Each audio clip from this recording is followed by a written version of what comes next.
Wabarakatuh. Alhamdulillahi rabbil alamin. Hamdan katsiran thayyiban mubarakan fi kama yuhibbu rabbuna wa yarda.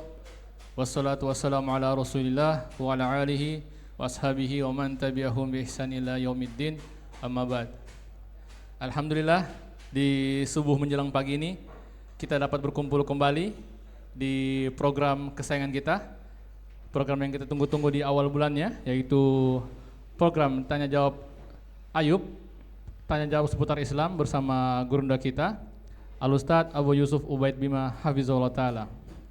Untuk itu kami ucapkan ahlan wa sahlan wa marhaban minkum kepada ihwa yang telah hadir di sini, serta para pendengar yang berada di rumah bisa mendengarkan langsung program ini melalui media kita di program di YouTube maupun Facebook dengan nama Al-Hikmah Palu. Tentunya program ini memberikan kesempatan buat ihwa sekalian untuk memberikan pertanyaan yang telah disiapkan atau yang telah ditunggu-tunggu selama ini. Untuk pendengar di rumah yang ingin bertanya bisa langsung mengisi kolom komentar di Facebook ataupun di YouTube, ataupun bisa langsung japri saya melalui WhatsApp. Dan untuk ihwa yang di sini bisa mengangkat tangan, nanti diberikan mic dari panitia. Insya Allah juga program ini akan berlangsung sampai pada pukul 7 pagi. Jadi untuk itu jangan malu-malu, langsung bertanya. Inilah kesempatan kita. Barakallahu fikum. Untuk mempersingkat waktu, karena guru kita telah hadir di tengah-tengah kita. Untuk ihwa yang bertanya, tafadhol, silakan. Ya. Mic.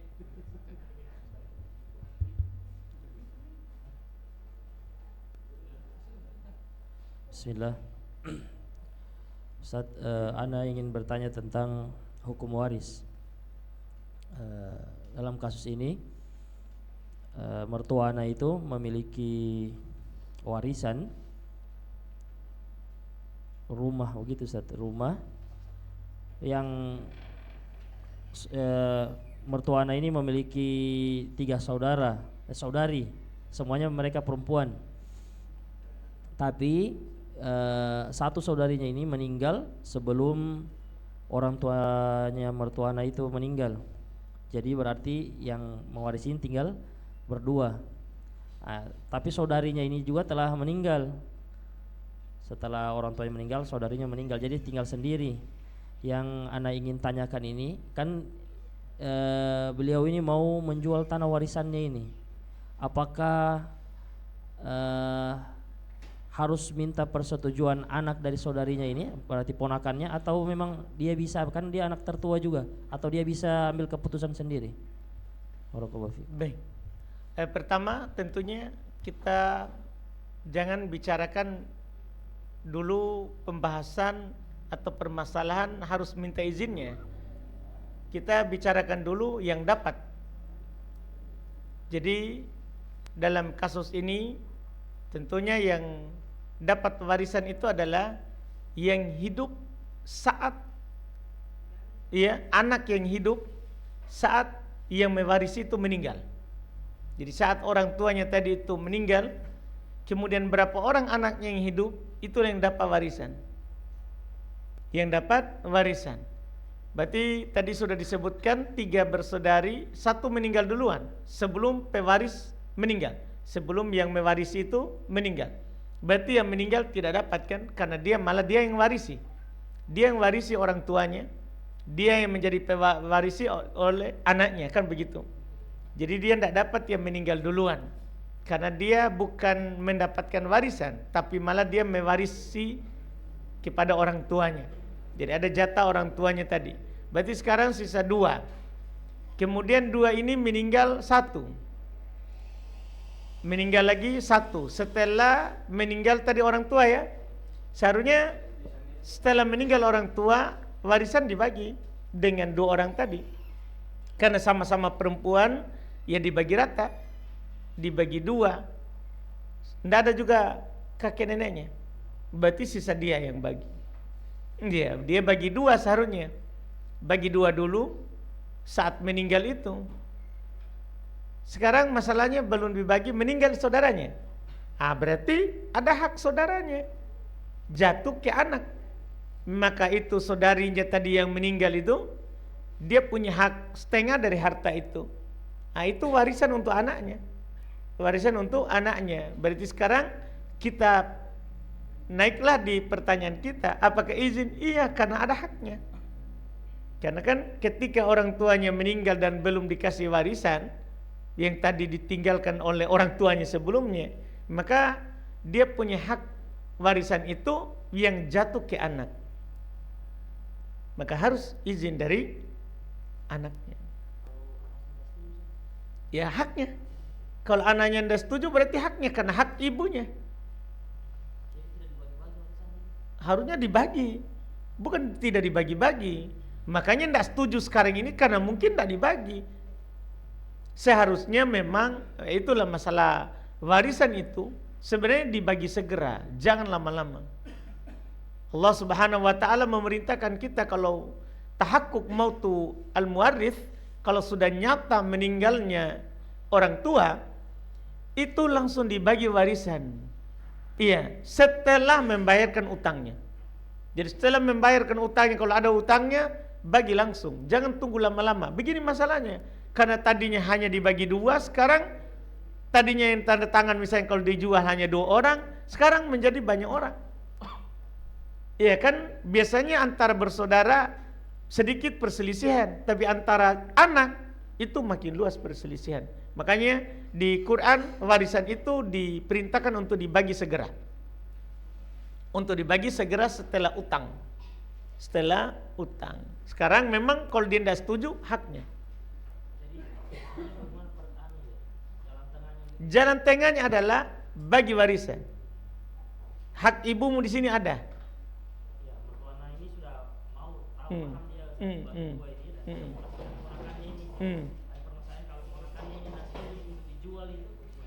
Ya sudah, jual saja haknya. Kalau begitu ya sudah, dia yang hargai. Kalau kamu tidak mau jual berarti kamu bayar saya, karena ada hak saya setengah. Ya, misalnya ini rumah 100 juta. Sudah, kalau kamu tidak mau jual berarti bayar hak saya. Tapi kalau kamu misalnya pertahankan itu, saya harus ambil hakku. Kan begitu. Jalan keluarnya misalnya tidak mau jual, sudah rumahnya dibagi 2, dipisah. Enggak? Baiklah, yang ingin bertanya. Kalau ada? Ya. Bismillah.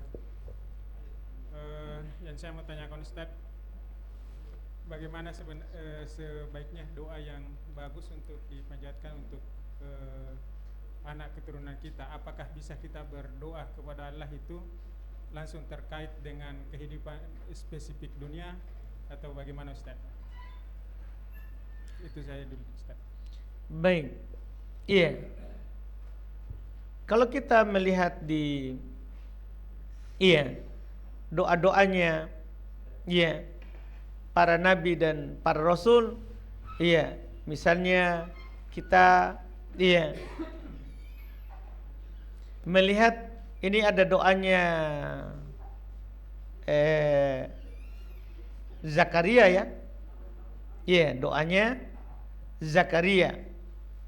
Dia bilang ketika pertama dia bilang inni khiftul mawaliya mi wara'i wa kana imraati akir fahabli min ladunka waliya. Doanya beliau berdoa kepada Allah, habli min ladunka waliya. Anugerahkanlah kepada saya dari sisimu seorang putra. Itu dulu awal. Berikan saya keturunan. Terus lanjutannya, yarithuni wa yarithu amin ali Yaquba waj'alhu rabbi radhiya. Ini kalau Nabi Zakaria yang kata beliau akan mewarisi saya dan mewarisi sebagian keluarga Yakub, dan jadikan ia ya Allah seorang yang diridhoi. Kalau kita melihat di doanya ini Nabi Zakaria meminta keturunan, dia meminta kepada Allah supaya keturunan ini adalah keturunan yang diridhoi, berarti kan akhirat. Masalah akhirat yang dia doakan. Masalah akhirat yang dia doakan. Iya, dari permintaan Nabi ini di sini yang bisa kita pahami bahwa yang kita minta kepada anak keturunan kita itu adalah keturunan yang baik akhiratnya, baik agamanya. Bisa juga kita melihat ada doa lain supaya kita bisa membandingkan apa yang harus kita berdoa terkait dengan keturunan kita. Ada juga permintaan dari Nabi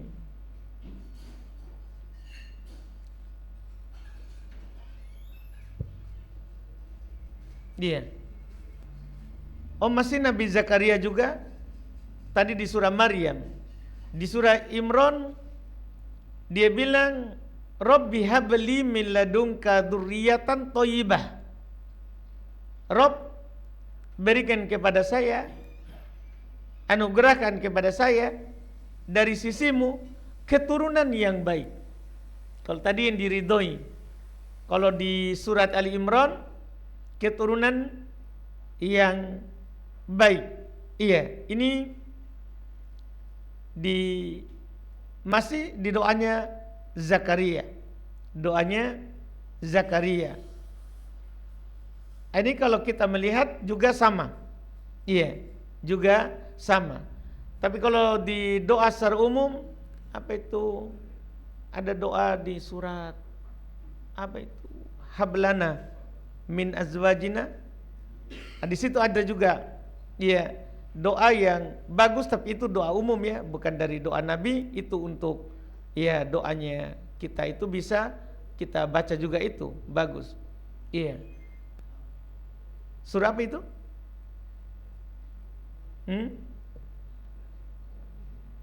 Surat Al-Furqan Surah Al-Furqan. Ada di sini di surah Al-Furqan, Rabbana, ini umum kalau ini. Bukan Nabi tertentu secara tadi, cuman kalau kita mau doakan doanya Nabi. Karena sudah teruji juga terkabulnya, walaupun doa itu dikabulkan. Cuma seperti doanya Zakaria tadi, kenapa kita utamakan? Karena langsung istrinya mandul bisa hamil dengan doanya tadi. Langsung istrinya hamil dan melahirkan anak yang bernama apa? Yahya. Melahirkan anak yang bernama Yahya. Tapi di sini ada doa umum dengan walladzina yaqulun. Memang Allah katakan secara umum, dan orang-orang yang berdoa, Rabbana hablana min azwajina wa dzurriyyatina qurrata a'yun waj'alna lil muttaqina imama. Rabb kami, doanya, anugerahkan kepada kami istri dan keturunan yang menjadi penyejuk hati, penyejuk mata. Penyejuk mata. Ini juga doa, dan jadikanlah kami imam bagi orang-orang yang bertakwa.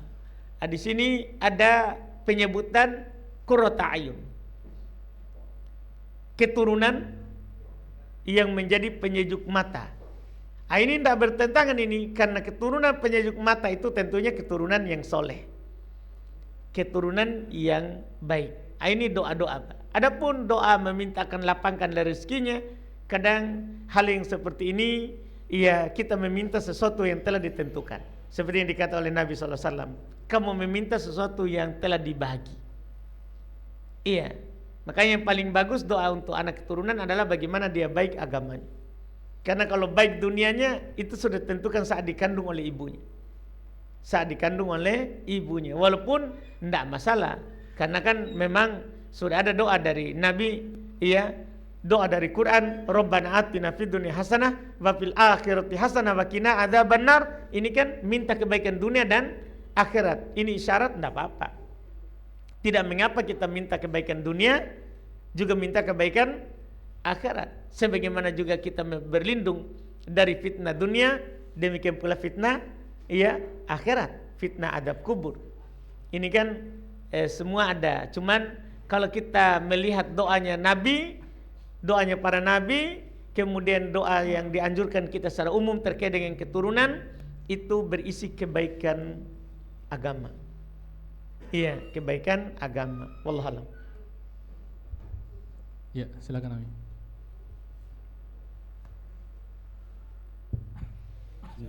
Mau tanya Ustaz, bolehkah kita mengunjungi teman kita yang sakit atau yang sedang berduka yang non muslim Ustaz? Sakit boleh. Nabi pergi mengunjungi pamannya musyrik yang sakit untuk mengajarnya kepada Islam. Nabi di Madinah pernah mengunjungi seorang anak Yahudi yang sedang sakit, mengajaknya kepada Islam. Bisa. Adapun meninggal, waktu Abu Thalib meninggal, Nabi dikatakan meninggal pamanmu oleh Ali bin Abi Thalib. Kata Nabi, kubur pamanmu, beronda ke sana. Karena memang kita orang muslim tidak boleh mendoakan orang kafir yang telah meninggal. Tidak boleh. Iya. Setelah jelas meninggal di atas kekafiran, tidak boleh bagi kita muslim mendoakannya. Bahkan apalagi pergi mengantarkan ke kuburannya, tidak boleh. Iya, tidak dibolehkan. Kita dilarang sebagai seorang muslim. Memang kita tidak dibolehkan selama-lamanya mendoakan mereka dan tidak boleh berdiri di kuburannya. Wala tusalli alaihim mata abada. Allah katakan begitu. Jangan mendoakan mereka yang meninggal di antara mereka selama-lamanya. Wala takum ala qabri. Jangan kamu berdiri di kuburan. Begitu Pak. Wallahu a'lam. Kalau cuma sekedar di rumahnya saja Ustaz, anggap dia kalau karena kita tetangga dekat, jadi kita cuma datang, maksudnya di rumah itu saja kita cuma untuk menghargai, itu boleh Ustaz? Untuk tetangga jadi maksudnya dia karena kita akrab dengan dia itu, jadi kita cuma mau untuk di rumahnya saja, kita tidak ke kuburan. Iya, untuk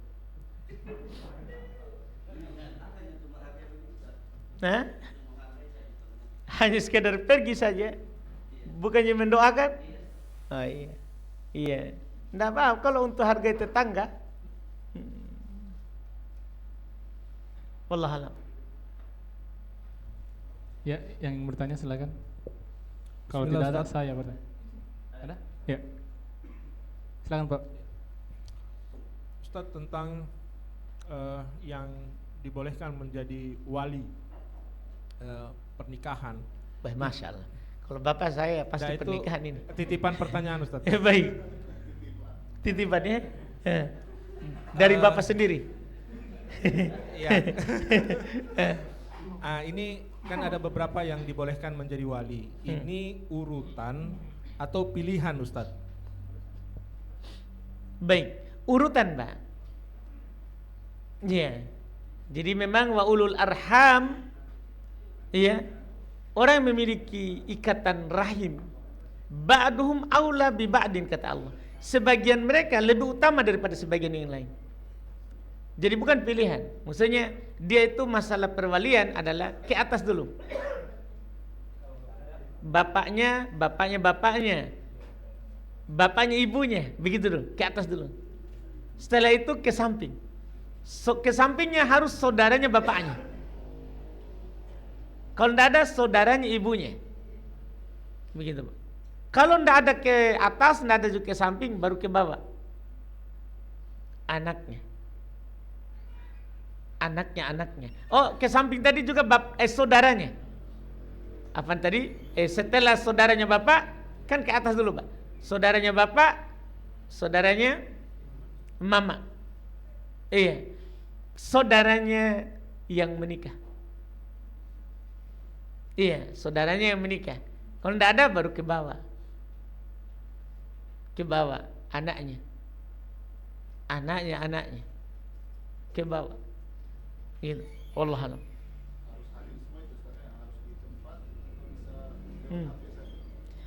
Akad kan sebenarnya itu dulu yang mengakadkan. Cuman dia boleh mewakilkan. Jadi kalau dia tidak hadir, dia wakilkan ke wali hakim, wali imam, pak imam. Dia serahkan. Tapi kalau dia tetap mau menikahkan, maka tidak apa-apa dia nikahkan lewat telepon.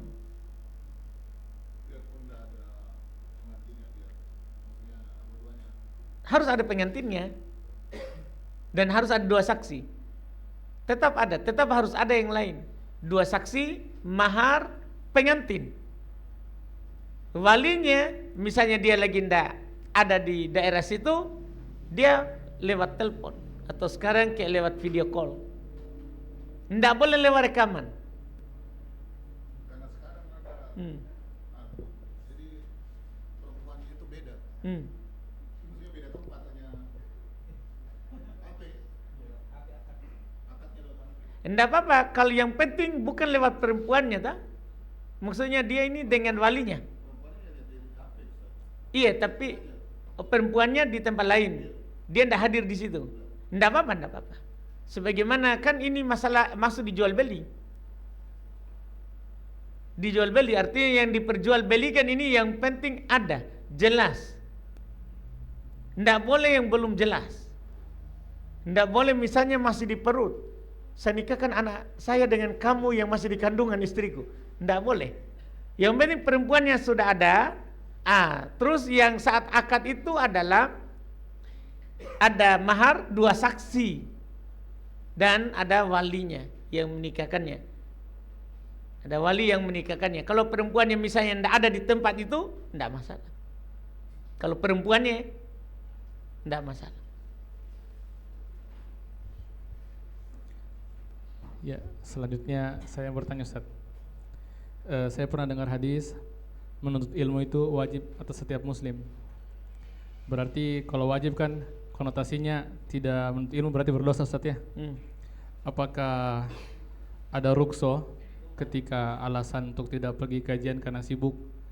Terus juga bagaimana ukurannya seorang itu terlalaikan dengan menuntut ilmu? Apakah dia tidak hadir sebulan sudah terlalaikan terhitung dosa Ustaz atau bagaimana Ustaz? Jazakallahu khair. Baik. Pertama memang seperti hadis itu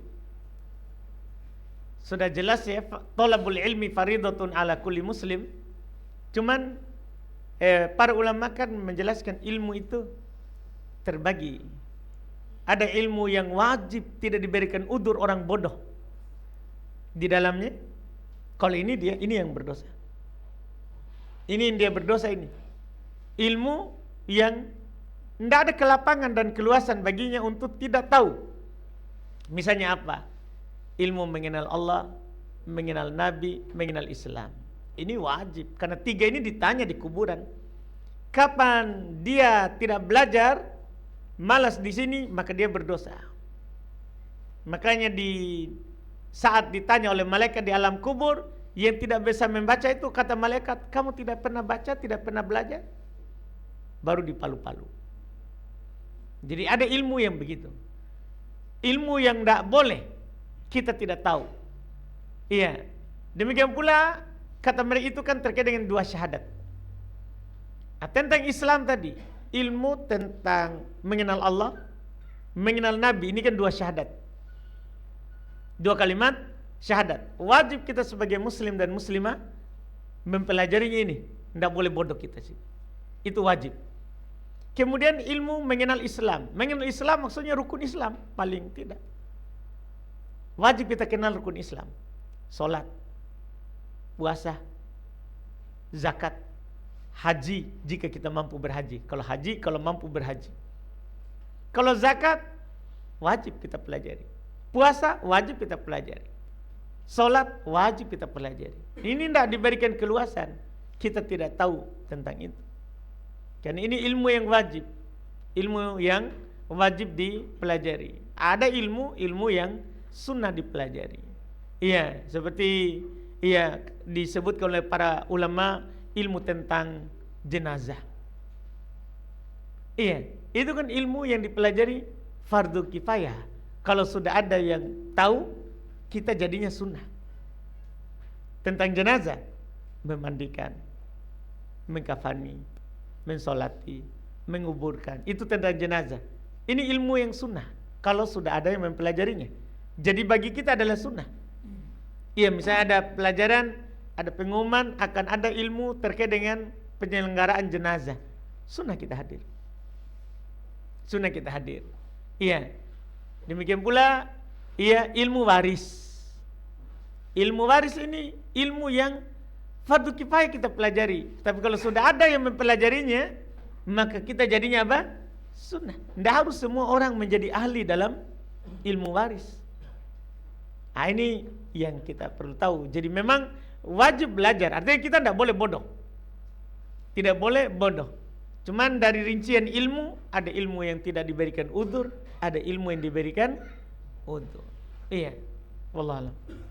Berarti Ustaz, untuk mungkin misalnya kalau saya sibuk atau teman-teman yang sibuk sekali, berarti prioritaskan untuk hadir kitab tauhid Ustaz ya?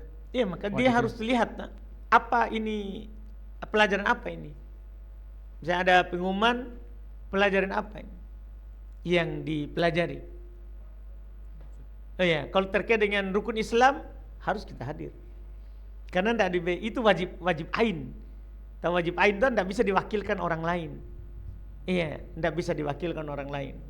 Seperti tadi itu, contoh ada orang buat daurah, buat kajian tentang jenazah. Oh ini kalau bertabrakan dengan orang tua, saya harus misalnya layani, saya harus ini orang tua, atau bertabrakan dengan istri misalnya. Iya, istri mau diantar. Nah, itu yang kita pertimbangkan. Wallahualam. Ya, baiklah untuk yang ikhwah yang lain bertanya silakan. Ustaz, yang saya ingin tanyakan ini kan pertama kita tidak lepas keseharian kegiatan kita biasa untuk mencari desain, referensi desain itu kita gunakan sosial media dan lain sebagainya. Biasa di saat-saat kita lagi cari referensi itu tiba-tiba muncul postingan-postingan ayat-ayat Al-Quran, Ustaz. Bagaimana kita menanggapi yang seperti ini? Terkadang karena kita buru-buru mencari referensi, biasa kita skip itu ayat-ayat Al-Quran. Karena memang waktu untuk membaca Lukas sudah ada waktu-waktu tertentu buat selama ini kita lakukan. Kira-kira bagaimana itu Ustaz dengan men-skip ayat-ayat Al-Quran itu? Baik, kalau kita memang lagi sibuk ya enggak apa-apa. Yang penting bukan karena berpaling darinya. Iya, karena yang tercela adalah berpaling dari Quran. Kalau ini memang kita lagi dalam kerja, ada yang kita cari, maka kalau kita tidak bisa dengar, kita memang tidak boleh putar Quran. Iya, kita harus skip karena Quran itu kalau diputar berarti kita harus dengar. Kalau diputar harus kita dengar. Karena Quran itu kalau dibacakan kita harus mendengarnya. Iya, memang perintah di Quran. Fa idza quri'al Qur'anu fastami'u lah. Kalau dibacakan kepada kalian Quran, maka dengarkanlah. Maka bahkan dikatakan istami'u, dengarkan dengan baik, dengarkan dengan saksama. Itu kalau Quran. Makanya kalau kita tidak bisa dengar jangan diputar. Kalau kita tidak bisa dengar ya kita lewati. Tentunya bukan karena berpaling dari Quran, tapi karena kita mau memuliakan Quran untuk mendengarnya. Iya, tidak apa-apa kita akhirkan. Iya, kalau kita lagi memang bekerja, ada yang kita cari, ada yang kita mau selesaikan. Wallahualam.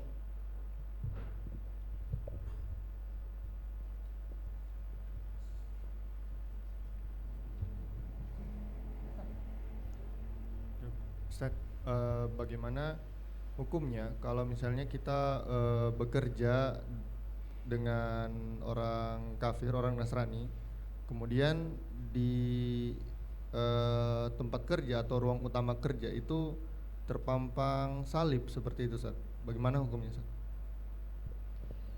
Baik. Dia di situ tempat ibadah atau hanya dipajang? Tanpa ibadah, Ustaz, hanya dipajang saja. Baik, itu kan beda. Beda kalau dipajang karena dia adalah pelaku itu. Iya, selama kerjaan tak mubah, mubah. Tapi kalau di situ adalah tempat ibadahnya, tidak boleh kita masuk. Iya, tidak boleh kita masuk di situ karena bermasalah nanti kalau kita tiba-tiba kena musibah, walaupun kita dibangkitkan sesuai dengan niat, tapi kan itu membahayakan. Itu membahayakan. Karena kita kadang tidak hadir niat yang baik. Kadang tidak hadir niat yang baik. Selama kerjaan tak mubah dan situ tadi cuman karena dia beragama itu dia ada, tidak. Masalah dengan gajinya. Wallahu a'lam. Syukur. Ya, baiklah yang ingin bertanya silakan. Bismillah, Ustaz. Pak, apakah alam barzakh dan alam kubur itu beda? Karena saya pernah dengar seorang khotib katanya kalau seseorang meninggal terus jasadnya itu dikuburkan, dia berpindah dari alam dunia menuju ke alam kubur. Tapi kalau jasadnya tidak ditemukan, kayak misalnya meninggal kena tsunami atau meninggal di gunung, tidak didapat jasadnya dan tidak dikuburkan, katanya dia pindah dari alam dunia ke alam barzakh. Apakah betul seperti itu, Ustaz? Mohon penjelasannya. Baik, Pak. Alam barzakh itulah alam setelah orang meninggal. Iya, itu dibilang alam barzakh. Jadi meninggal di kubur telah masuk di alam barzakh. Yang tidak dikubur masuk di alam barzakh. Cuman penamaan alam kubur bagi yang dikubur di tanah itu hanya penamaan. Sama dengan kita gini, Pak. Pemahaman perbandingannya. Kita sholat malam. Kita sholat malam. Kalau kita sholat setelah Isya, sholat malam namanya. Kalau kita sholat setelah bangun tidur, sholat malam. Kalau kita sholat witir, sholat malam. Semua itu sholat malam namanya. Sholat malam. Tapi dilihat dari sebabnya, bisa dibedakan. Kalau kita lakukan dengan setelah bangun tidur, tahajud. Padahal tahajud itu sholat malam. Kalau kita lakukan ganjin, witir. Padahal witir itu sholat malam. Kalau kita lakukan di awal malam dengan cara beristirahat, namanya tarawih. Kenapa dinamakan tarawih? Kan ada rawahannya, ada istirahatnya. Padahal itu juga sholat malam. Nah, sama itu. Alam barzakh, alam setelah kematian.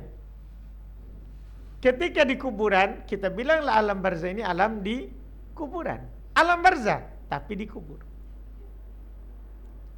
Yang kena tsunami yang tidak dikubur, kan kita tidak bisa bilang kubur, karena tidak dikubur. Tapi apakah dia sudah masuk di alam barzakh? Secara pasti, dia sudah masuk di alam barzakh. Iya, karena alam barzakh adalah alam setelah kematian. Itu, Pak. Wallahu a'lam. Iya. Barzakh yaitu di Quran ini, Pak, ya. Ada lafaz di Quran kalau alam barzakh.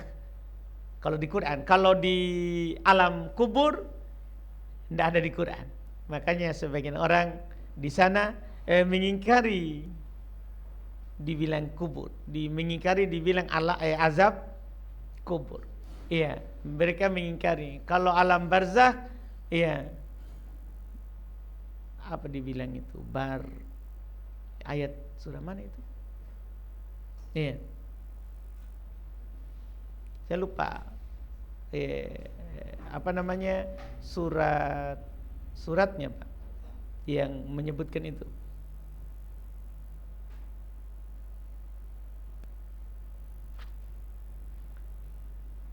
Surah apa itu? Saya lupa itu terkait dengan itu, Pak. Ada tafsir dari Ibnu Katsir terkait dengan alam, terkait dengan makna apa? Barzakh. Terkait dengan makna barzakh. Al-Mu'minun 99. Baik. Masya Allah. Bapak mantap. Iya. Kenapa Bapak cepat lihat? Hafalannya? Subhanallah. Iya. Mantap sekali, Pak, ya. Iya. Alhamdulillah. Iya. Saya kebanyakan rata-rata hafal ayatnya Cuma nomor dan surat nomor itu yang lebih sulit. Padahal kalau kadang di teman-teman kan butuh nomornya. Iya, butuh nomornya. Maka kita biasanya itu mencari nomornya itu di Quran. Supaya faedahnya ini apa istilahnya? Kita bisa bawa pulang, kita bisa lihat, ya, dan nanti kita bisa ingat, oh tadi Ustadz bilang ayat sekian, iya. Berapa? 99, 100. Wih, masya Allah Bapak. Iya. Jadi di situ Pak ada dibilang hatta idza ja'ahumul maut. Itu dibilang alam barzah itu setelah kematian. Inilah ayatnya. Hatta idza ja'ahumul maut, hingga ketika datang kepada mereka kematian. Qala rabbirji'un, mereka berkata, Rob, kembalikan saya. Jadi biasa orang yang dalam sakaratul maut itu, dia kalau sudah lihat malaikat maut, ya, mereka kan melihat itu. Dalam hadits Nabi Al-Bara bin Azib, itu dia lihat malaikat yang akan membungkus ruhnya itu sejauh mata memandang. Jadi dia lihat sebelum dicabut. Karena yang duluan datang adalah malaikat yang membungkus ruhnya. Karena beda lagi itu. Yang membungkus ruhnya itu akan duduk di sejauh mata memandang. Sejauh matanya melihat. Kemudian datang pada yang di sampingnya adalah yang mencabut ruhnya malakul maut. Nah di sini ada kata Allah, hat rabbirji'un, dia bilang la'alli a'malu solihan. Ini ucapannya, ya, agar aku bisa berbuat amalan soleh. Fima taraktu, pada apa yang dulu saya tinggalkan. Ini semua orang yang datang malaikat maut pasti ngomong itu. Dia mau diundur. Dia mau diundur untuk bisa beramal soleh. Kemudian kalla, kata Allah, kalla innaha kalimatun huwa qailuha. Sekali-sekali tidak akan mungkin bisa terjadi. Itu hanyalah perkataan yang dia ucapkan saja, sekedar kalimat yang dia ucapkan saja. Wa min waraihim barzakhun. Ini tadi Pak, pertanyaannya tadi terkait dengan barzakh. Di kata Allah dan di hadapan mereka, itu setelah kematian itu, di hadapan mereka, karena mereka jalan maju ini, di hadapan mereka setelah kematian itu barzakhun, sampai hari kiamat. Nah sekarang ya yang Bapak tanyakan tadi, apa ya makna dari kata barzakhun? Kalau dalam terjemahan Indonesia, barzakh adalah dinding, pembatas. Kenapa dinamakan pembatas? Karena dia adalah perantara. Dia itu seperti tembok, Pak. Itu barzakh, tembok kuat, perantara antara kehidupan dunia dan kehidupan akhirat. Walaupun ini adalah awal akhirat, tapi dia perantara antara dunia dan surga atau neraka. Maka dinamakan dengan barzakhun. Dinamakan dengan barzakhun. Ini artinya di dalam bahasa kita adalah tembok. Ya, artinya dalam bahasa kita adalah tembok. Di tafsir Ibnu Katsir rahimahullahu taala, ya, juga ya beliau menukil ucapan para ulama terkait dengan ya makna barzakh. Ini untuk faedah saja. Mujahid, ahli tafsir dari kalangan tabi'in, berkata al-barzakhu al-hajiz ma bainad dunya wal akhirah. Tadi Pak yang saya langsung bahasakan. Iya, kata al-Imam al-Mujahid, murid dari Ibnu Abbas, barzakh itu adalah al-hajiz, pembatas. Iya, pembatas antara dunia dan akhirat. Itu makna barzakh. Ini juga dikatakan oleh Muhammad Ibnu Ka'ab. Beliau bilang al-barzakh ma baina dunya wal akhirah. Iya. Walaisu ma ahli dunya yakulun wa yashrabun wala ma'ahlil akhirah yujazuna bi amalihim. Barzakh itu adalah antara dunia dan akhirat. Dan ini ucapan penting sekali terkait dengan orang, karena keyakinan orang katanya itu datang ke rumah. Ini ada perkataan yang bagus. Iya. Beliau bilang dia tidak bersama penduduk dunia, bisa makan, bisa minum. Itu. Ada kan ada orang kita simpangkan, disudutkan, dia datang makan. Ya, tapi dilihat Ustaz, setan. Setan mempermainkan kita, kan? Setan itu yang kasih makan, yang kasih bekas tangan. Setan. Mereka tidak datang lagi makan. Tidak akan makan bersama penduduk dunia, tidak akan minum bersama penduduk dunia, tidak pula bersama penduduk akhirat, karena belum. Kan penduduk akhirat nanti, kalau kita dibangkitkan dari kubur, baru dibilang penduduk akhirat. Penduduk akhirat ya dua saja, surga atau neraka. Ini katanya Muhammad ibnu Ka'ab dari ahli tafsir. Terus Abu Sakhar juga ahli tafsir, beliau berkata, al-barzakh, ini tadi Pak jawaban tadi, pertanyaan Bapak tadi, barzakh itu beda kubur gimana? Karena kata Abu Sakhar rahimahullah, al-barzakh al-maqabir. Barzakh itu kuburan. Jadi kuburan itu masuk alam barzakh, begitu Pak. Ini maknanya Pak. Wallahu a'lam. Afwan Ustaz, mengenai hadis Al-Bara tadi, ketika kita dicabut nyawa, sejauh mata memandang, kalau si mayit itu orang buruk, akan lihat apa? Malaikat yang buruk, Ustaz ya? Iya. Berarti Ustaz, afwan Ustaz, si mayit ini sudah tahu tempatnya Ustaz, dia ini akan finar dia ini Ustaz, karena awalnya buruk sudah Ustaz. Apakah memang begitu? Jadi orang itu meninggal, masuk, dia sudah tahu. Dia sudah tahu dirinya, makanya orang yang buruk tadi itu ruhnya kemana-mana, tidak mau dia keluar, karena dia tahu ini kemana setelah ini. Iya. Jadi kita itu kalau datang malaikat maut sudah ada kabar.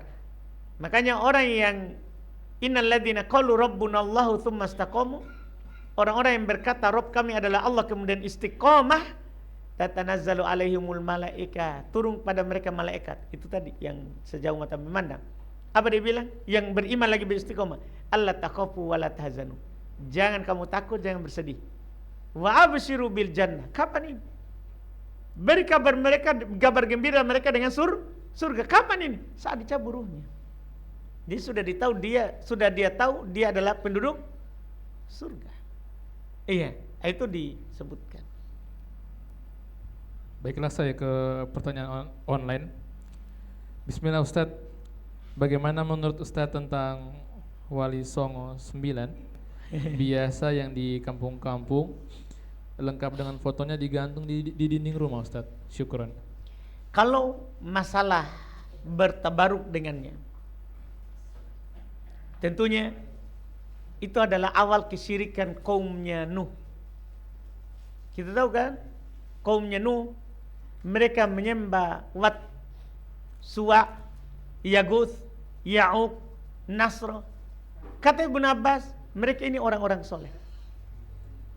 Orang-orang soleh. Tatkala dia meninggal, mereka membuatkan gambarnya.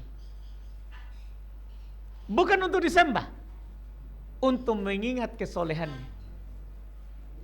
Kata Ibnu Abbas, tatkala dilupakan ilmu, tujuan tadi dibuat. Kan dibuat untuk mengingat mereka, ini orang-orang soleh. Tatkala dilupakan ilmu, maka mereka berdoa kepadanya. Jadi orang soleh kita hormati karena kesolehannya. Kita mencintai mereka karena mencintai orang soleh bagian dari agama. Seorang akan bersama orang yang dia cintai, tapi bukan berarti kita menyembahnya. Kalau kita sudah mulai menyembelih untuknya, berdoa untuknya, ini dilarang. Ini tidak diperbolehkan. Bahkan itu adalah awal kesyirikan kaum Nuh. Iya. Kalau mereka para wali, kita hormati. Jangan sampai karena kita membicarakan tidak boleh berdoa kepadanya, langsung kita bilang, bahwa ini tidak menghormati wali. Tidak, kita hormati kita mencintai orang soleh, tapi bukan berarti kita berdoa kepadanya, bukan berarti kita bernadar kepadanya, bukan berarti kita menyembelih untuknya, bukan. Kita hormati, kita mencintainya, kan dia orang soleh. Kan dia orang soleh. Wallahualam. Silakan yang ingin bertanya. Ada mik.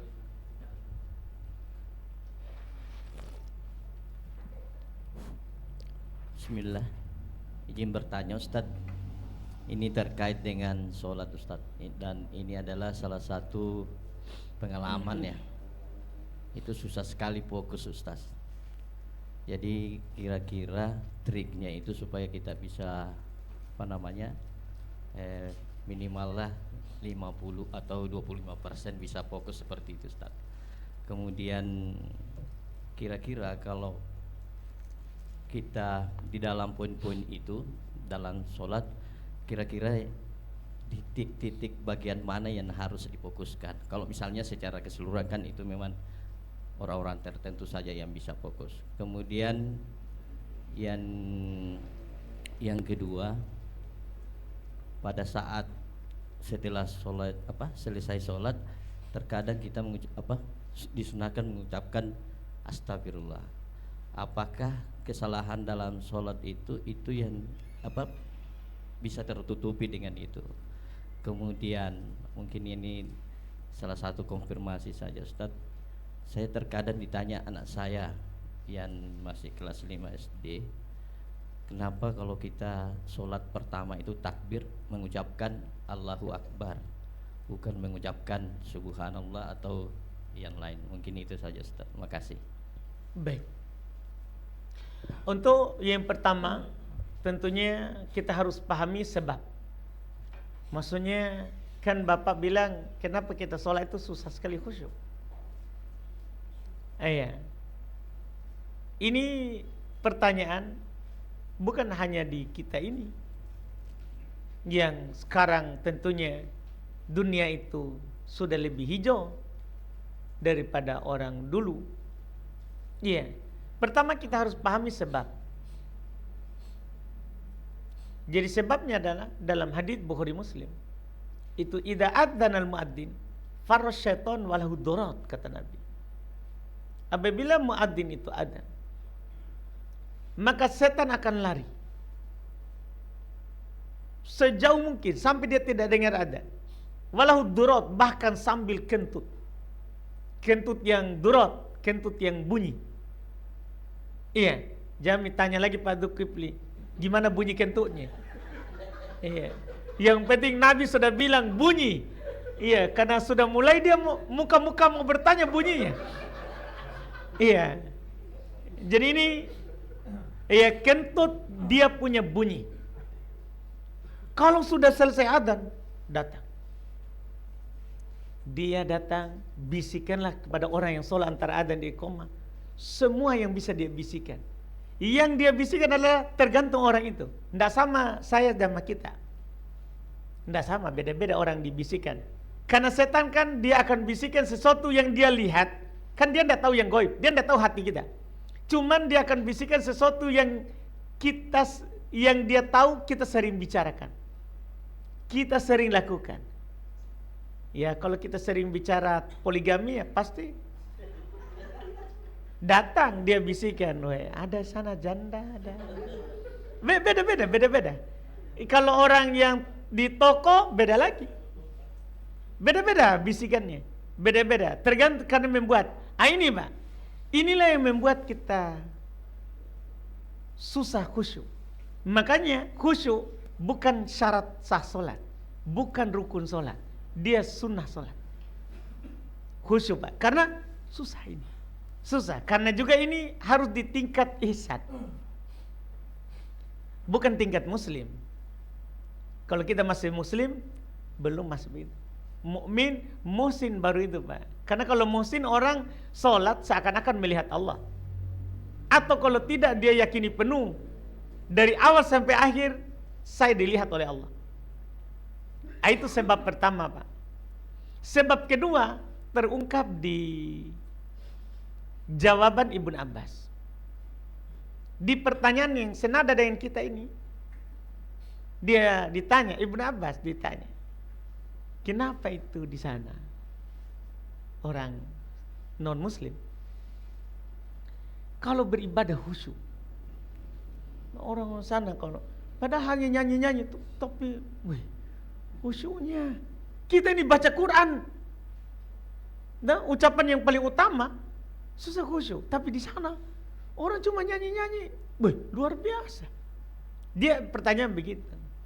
Jawaban Ibnu Abbas begini, ma yaf'alu syaitan biqalbin kharib.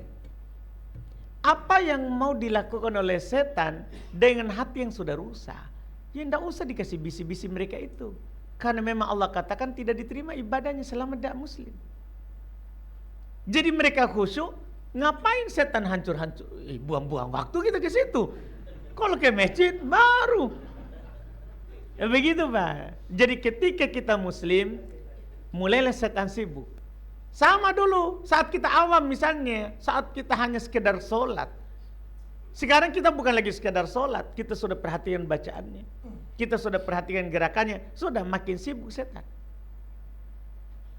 Itu Pak. Jadi makin baiknya hati, maka makin sibuk setan. Makanya ketika Abu Bakar, ini ketiga ini, itu jawabannya itu. Ketika Abu Bakar ketemu dengan Handolah, dia bertanya, gimana Handolah kau? Dia bilang, nafaqah Handolah. Nafaqah Handolah. Dia bilang ke Abu Bakar, kawan ini, kenapa? Kita ini kalau bersama Rasulullah, Masya Allah, ingat akhirat, ingat Allah. Kalau kita sudah keluar dari Rasulullah, afasnal azwaj. Iya, istri melalaikan kita. Lupa kita ya, lihat istri, selesai cerita. Kan kita semua laki-laki, ternyata sahabat juga begitu. Kan begitu. Anak, kehidupan, belum bilang begitu. Abu Bakar bilang, bayangkan Abu Bakar, Pak, yang paling utama setelah Nabi. Dia bilang kepada Handolah, saya juga begitu. Saya juga begitu. Ini Abu Bakar, Pak. Jamak kita. Jauh sekali. Ini maksudnya saya pengen sebut. Jadi ada ini. Jadi tadi pertama. Dah, kemudian yang kedua. Ibnu Abbas tadi. Ini Abu Bakar. Langsung dia bilang sama Handolah, kita ke Rasulullah tanya. Berdua langsung ke sana. Dia bilanglah ke Rasulullah seperti tadi. Rasulullah malah mengatakan, awajadtumu, kalian sudah dapat yang seperti itu. Karena ini ada di Handolah, ada juga Abu Bakar yang manusia paling utama setelah nabinya. Kata Nabi, fadaka sorihul iman, itulah keimanan yang benar, itulah kejelasan keimanan. Jadi makin jelas keimanan kita, maka makin seperti itu. Setan akan berusaha melalaikan kita. Gitu Pak. Nah, itu yang disebutkan. Ini sebabnya. Jadi makin tinggi keimanan kita, pasti kita makin akan diganggu oleh setan. Bukan lagi tentaranya ini, bukan. Sudah mulai tinggi pangkat yang ke kita. Iya, yang pengalamannya lebih tinggi. Yang pengalamannya lebih tinggi. Makanya jangan heran, kenapa ini kita awam ribut sama istri biasa. Nah, biasa, bahkan mungkin saya tidak pernah ribut. Mungkin dia tidak pedulikan kita lihat perempuan atau tidak. Tapi kenapa setelah kenal dakwah, HP diperiksa.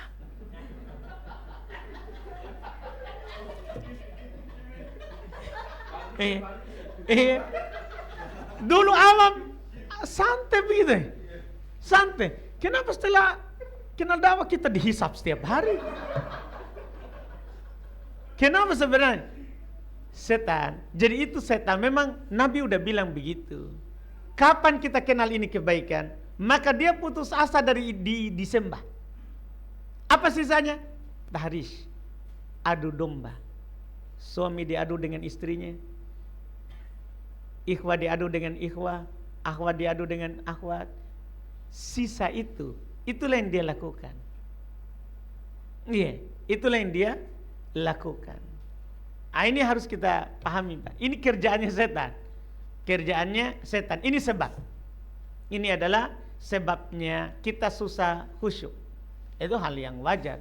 Makanya hal yang wajar dan harus kita pahami supaya kita kenali apa yang terjadi dan apa yang harus kita lakukan. Harus kita lakukan pertama untuk menjadi khusyuk kita berdoa kepada Allah. Supaya diberikan hati yang khusyuk, kan begitu. Yang kedua kita beribadah dengan ikhlas, karena setan tidak bisa menggoda yang ikhlas. Kapan kita sholat dengan ikhlas, setan tidak mampu. Tidak mampu. Kemudian berikutnya kita melakukan sebab-sebab yang membuat kita khusyuk. Sebab-sebab yang membuat kita khusyuk, yaitu kita meninggalkan dagangan kalau kita dagangan, kita meninggalkan anak, istri dalam beribadah. Itu diantara sebabnya. Dan sebab yang paling tinggi dan ini adalah sulit, itulah sebab ihsan. Kita ini sholat, kita yakin Allah melihat yang kita lakukan. Itu yang dikatakan oleh Nabi. Atau yang dikatakan juga oleh Nabi adalah kita sholat seperti sholat perpisahan. Ini juga sulit. Kadang juga kita mau sholat perpisahan tapi mau tongki hidup lama. Ini kan juga sulit. Ini sulit nih semuanya ini. Yang penting paling pokok adalah berdoa saya kepada Allah. Tidak ada yang tidak mungkin. Wallahualam. Kemudian pertanyaan kedua tadi, istighfar. Jadi memang para ulama rahimahumullah menyebutkan kenapa istighfar, Nabi beristighfar setelah sholat. Tentunya sama dengan pertanyaan kenapa kita ucapkan gufronak setelah masuk WC. Kalau kita keluar WC kan, setelah masuk WC kita keluar, kita bilang apa? Gufronak, ampunanmu ya Allah. Kenapa? Itu untuk menghapus kelalaian yang ada dalam WC. Sama, ini juga.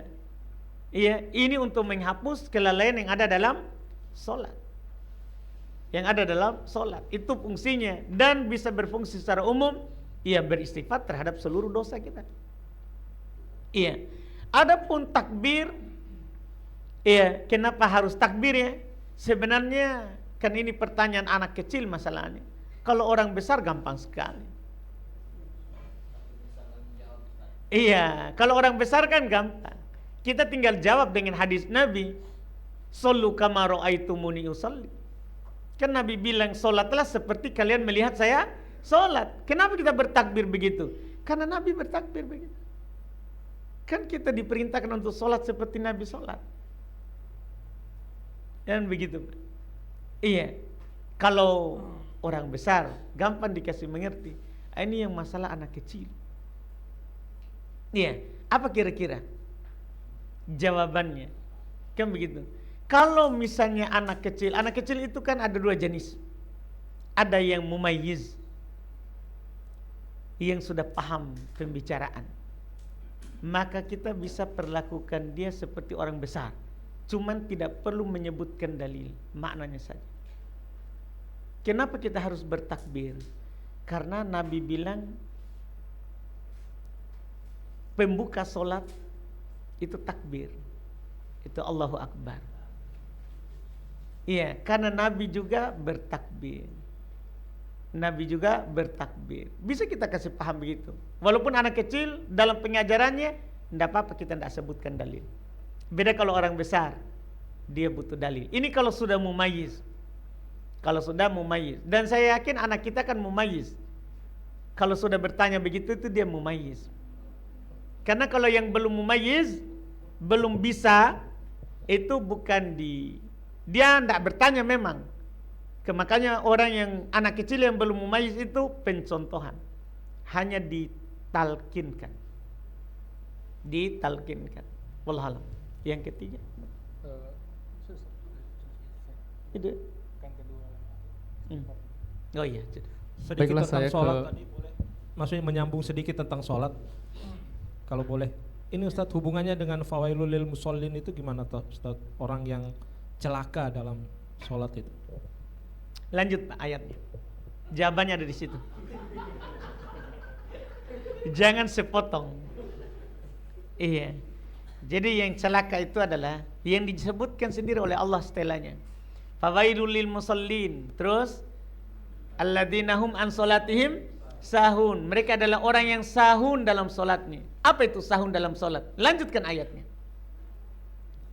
Alladzina hum yuraun. Itu Pak. Yang celaka itu yang solat yuraun, mau dilihat, ria. Gitu Pak. Jadi dia solat mau dilihat. Itu disebutkan. Jadi kalau mau dimengerti itu, ya jangan sampai ada kadang ini solat saja celaka, lebih nggak usah solat, pasti celaka. Dia tidak paham setelahnya. Jadi ayat setelahnya adalah menjelaskan siapa yang celaka. Ternyata mereka adalah orang yang lalai dalam solatnya. Yang lalai yang bagaimana? Yang yuraun. Jadi ini dua ayat setelahnya adalah penjelasan untuk ayat pertama. Celaka orang yang solat, yang lalai dalam solat, yaitu yang solat mau dilihat, ria. Itu yang disebut. Ya, baiklah kita ke pertanyaan online dari Facebook, YouTube, dan WhatsApp. Kita dari WhatsApp dulu. Bismillah, izin bertanya Ustadz, apakah terhitung talak satu ketika sedang haid? Soalnya pernah baca hadis Ibnu Umar mentalak istrinya waktu haid, tapi Rasulullah berkata hendaklah ia merujuk istrinya kembali. Itu talak, tapi talak bid'ah. Jadi mentalak istri di haid disebut talak bid'ah. Nabi menyuruhnya untuk merujuknya. Ya, tunggu dia suci, kemudian tidak didatangi. Jadi kalau mau talak istri itu, tunggu dia suci dari haidnya, dan setelah suci jangan didatangi, jangan digauli, baru ditalak. Karena kalau dia haid berarti kan lagi tidak mengandung. Kalau kita datangi lagi, kasihan setelahnya, dia tidak bisa nikah dengan cepat, gara-gara lagi mengandung anak. Kan begitu. Jadi talak saat suci dari haid, kemudian tidak digauli. Itu disebut talak. Iya, memang dibolehkan jika ada masalah. Baiklah, saya langsung ke YouTube. Ada pertanyaan, Afwan Ustadz, tentang waktu berdoa yang di antara azan dan iqamah, apakah berlaku juga dengan perempuan di rumah? Dan apakah ada cara atau tuntunan sesuai? Oh, ini pertanyaan kedua Ustadz. Dan apakah ada cara atau tuntunan sesuai sunnah untuk mendoakan orang yang sudah meninggal? Baik. Doa Nabi cuma bilang antara adzan dan iqamah ada doa mustajabah. Itu laki-laki perempuan. Dia mau sholat di masjid atau tidak sholat di masjid. Selain laki-laki atau perempuan masuk. Antara adzan dan iqamah doa mustajabah umum, laki-laki dan perempuan. Tidak ada kekhususan untuk yang ke masjid. Tidak. Kemudian pertanyaan kedua, masalah mendoakan orang yang sudah meninggal. Mendoakan orang yang sudah meninggal itu kan ada waktu khusus ya, saat mensolatinya. Selain itu maka umum, kapan saja, di mana saja kita boleh mendoakan orang yang telah meninggal. Tidak harus kita ke kuburannya. Tidak harus kita ke kuburannya. Dan lebih utama adalah dipilih waktu mustajabah. Karena waktu mustajabah itu dibutuhkan oleh orang yang telah meninggal dan orang yang belum meninggal untuk berdoa di situ. Itu diutamakan di situ. Iya, misalnya antara adzan dan iqamah, sepertiga malam terakhir di sujud sebelum salam. Itu kan waktu-waktu mustajabah saat kita musafir. Waktu-waktu mustajabah, hujan turun waktu mustajabah. Baiklah, saya ke pertanyaan online lagi masih dari YouTube. Assalamualaikum, apakah bisa membaca Al-Quran sambil mendengarkan live kajian Ustaz? Dia membaca sambil dengar kajian. Bisa, tapi masalahnya ini tadabburnya susah ini. Karena ma ja'alallahu lirajulin min qalbaini fi jawfihi. Allah Subhanahu wa taala tidak menjadikan bagi seorang dua hati di dalam rongga dadanya. Cuma satu itu hati. Cuma satu itu hati. Jadi kalau kita dengar kajian, terus kita baca juga Quran, nggak tahu kalau ada yang bisa itu ya. perhatikan bacaannya, terus juga bisa mendengar. Itu orang-orang khusus itu. Iya. Karena jarang orang yang bisa begitu. Tapi kalau ada yang bisa, ya orang khusus. Itu kelebihan dari Allah. Karena hati satu. Yang berpikir ini kan cuma hati. Yang bisa mentadabburi hati. Yang bisa memahami apa yang kita dengar, hati. Karena walaupun kita dengar tidak hati, tidak juga kita bisa pahami. Walaupun kita dengar. Iya, tidak bisa kita pahami. Contohlah kita ini di warkop ini. Kalau kita mendengar saya bicara, maka kita tidak bisa paham suara apa di luar. Kita tidak perhatikan. Tapi kalau kita sibuk dengan suara di luar, pasti kita tidak paham saya. Karena memang Allah bilang begitu. Allah tidak jadikan dalam rongga dada seorang itu dua hati. Cuma satu hati. Paham Pak? Alhamdulillah. Kecuali hati-hati itu dua ya. Hati-hati ya. Beda itu. Bismillah. Bismillah. Apakah ada keringanan saat untuk orang yang kondisinya sakit, terus sakitnya ini kadang kalau dibangunkan untuk sholat itu sampai lama sekali baru bisa bangun, bahkan sudah digoyang-goyang itu tidak bangun. Memang yang di penyakitnya ini di bagian otaknya yang diserang. Apakah tapi ada nanti kesadarannya, masih ada akal. Kalau ya ada akal, mungkin kalau dia betul-betul lapar waktu-waktu makan tetap bisa disuap seperti itu, dibangunkan. Untuk bangun sendiri memang tidak bisa. Seperti apa keringanan itu untuk sholat? Cuman masih masih maksudnya sadar, masih tahu, paham yang dibicarakan. Kalau sadar tidak sepenuhnya, tidak kan tidak bisa bicara juga. Jadi apa yang dia sampaikan itu hanya dengan isyarat 3 jari, tidak jelas gitu. Tapi dia paham yang kita bilang. Kalau yang kita minta bilang makan iya, mau tidur iya, gitu saja yang dia jawab. Itu dipastikan dulu nanti itu, karena kapan hilang kesadarannya, maksudnya sudah tidak paham lagi apa yang kita ngomongkan, berarti kan hilang taklif, hilang beban syar'i. Dan orang kalau sudah pikun, kalau orang tua sudah pikun, hilang beban syar'i.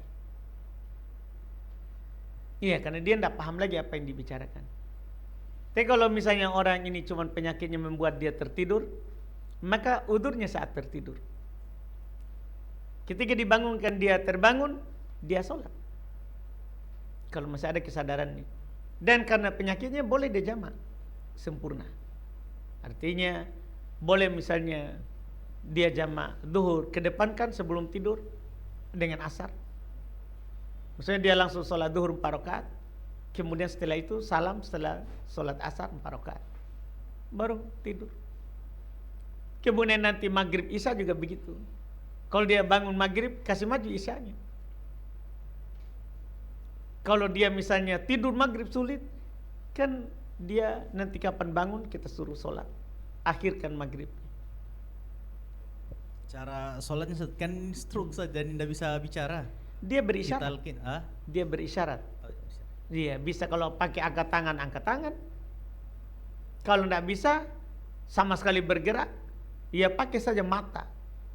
Sujud dan rukunya pakai mata. Dia kasih ke bawah matanya, lebih bawah waktu ruku, waktu sujud daripada apa? Ruku. Kalau kita talkin tidak perlu saja. Tidak perlu. Kan sudah tidak mampu itu. Kan tidak perlu ditalkin. Dia sholat saya semampu.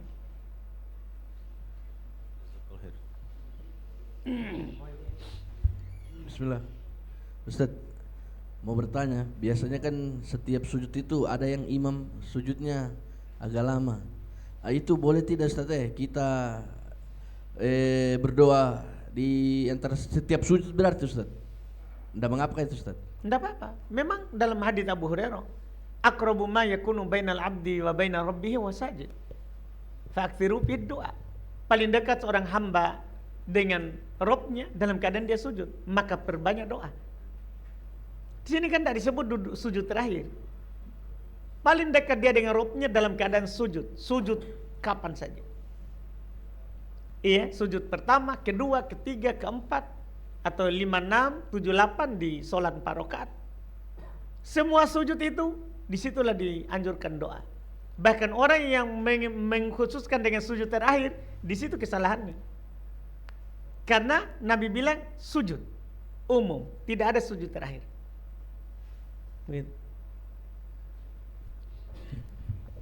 Bismillah. Afwan Ustaz, mau bertanya Ustaz. Apakah pembunuh Utsman dikenali secara individu Ustaz? Pembunuhnya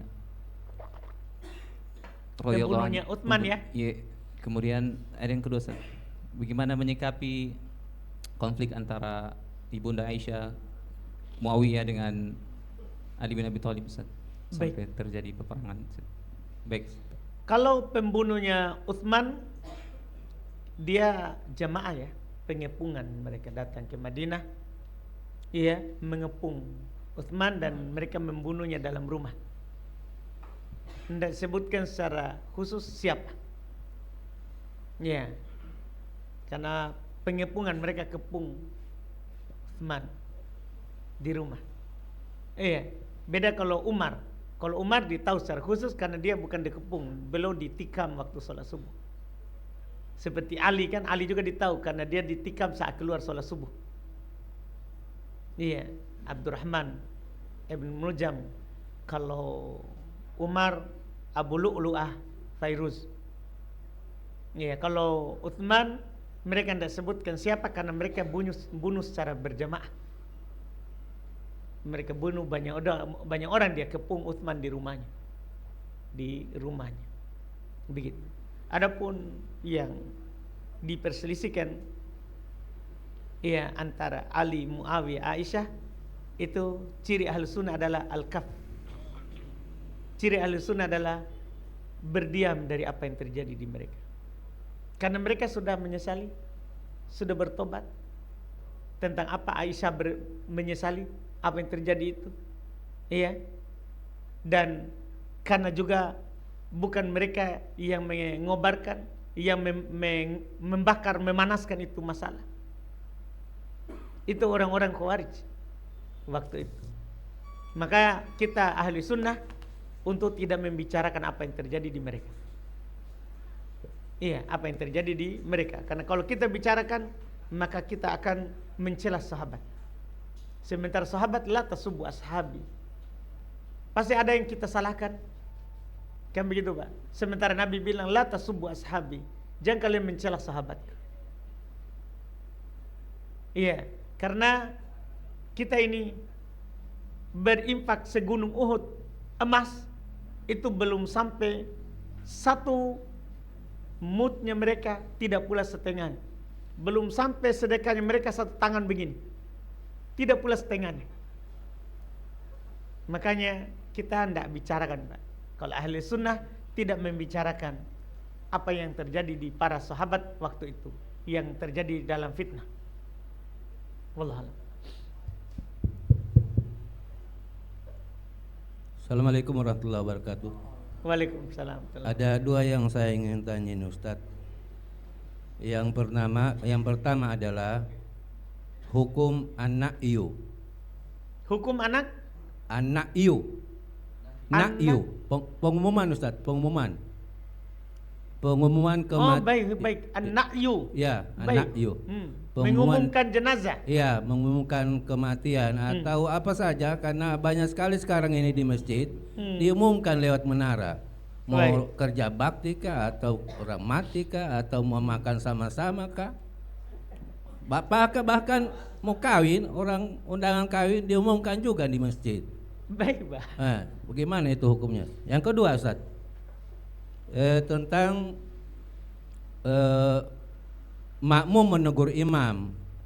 Siapa yang paling berhak untuk menegur imam? Karena biasanya ini mungkin karena demokrasi negara kita, sehingga imam ketika salah rame-rame makmum menegur. Akhirnya tidak jelas apa ini, tegurkan kepala imam ini Ustaz. Kemudian yang ketiga tentang menegur ini, tadi saya bilang dua ya. Berarti tahan dulu Abu Sarah. Iya. daripada kita melanggar. Ya, silakan.